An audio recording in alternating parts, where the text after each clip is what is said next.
Welcome to the WHHI Daily News. I'm Robyn Zimmerman. Let's begin with today's headlines.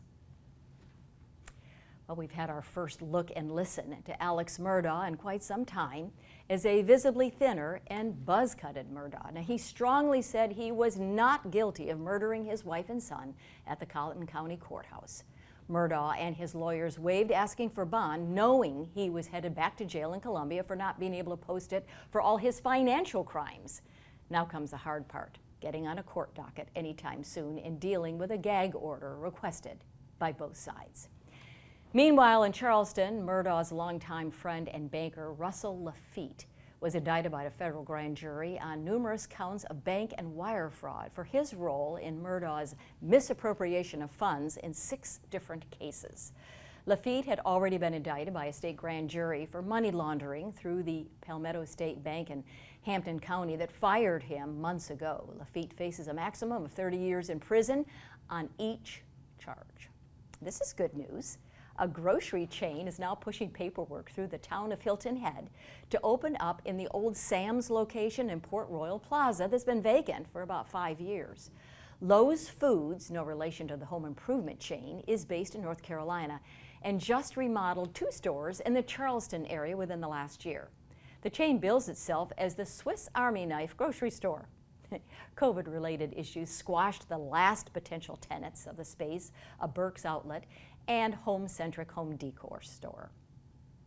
Drivers to and from Savannah on Highway 17 will notice that a traffic light's finally been installed at Highway 315 intersection and the dirt foundation of the expanded lanes on the roadway that won't be ready to be paved over and driven on for another year. But despite all the rainfall, the project is still on schedule with a completion date in 2025.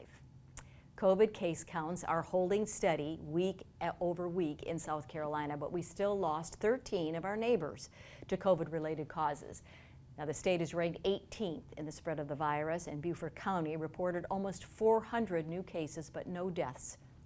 The case numbers a bit lower from the week before, while Jasper County's numbers held steady.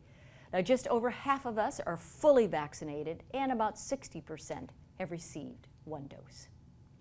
And finally, CNBC is ranking the state the 4th worst state for business, though much of its rankings involve things like healthcare, financial resources, crime, and voting rights.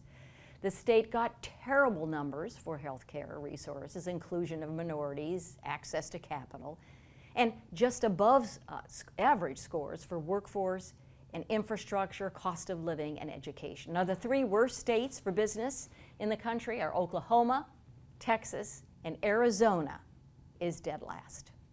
For more information on these stories and many more, please check out the media sources listed on the screen. And remember to follow us on Facebook and Twitter. And check us out on our website at WHHI-TV.com. And if you have a news story or a cool weather photo, well, you can just email it to us at news@WHHI-TV.com. And now let's turn it over to Justin Jarrett for an update on the sports. Justin. Hey Loco sports fans and WHHI viewers, it's time for Last Night in the Loco on WHHI, powered by Locosports.com. The Bluffton-based SEB Prime National 16U squad went 4-0 in pool play at the WWBA National Championship in Marietta, Georgia, earning the number 41 seed in the 128-team bracket.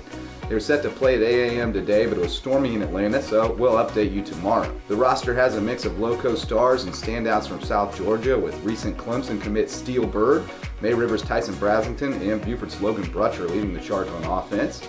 And Hilton Head Christian Academy's James Crosby and JP2's Ross Putnam are dealing on the mound. Keep it rolling, fellas. Bluffton's Ann Fernandez was also trying to hang on to win another title at the Blade Junior Classic today at Thornblade Club in Greer. Fernandez had a 6-shot lead after the first round, but it was down to 2 going into the finale.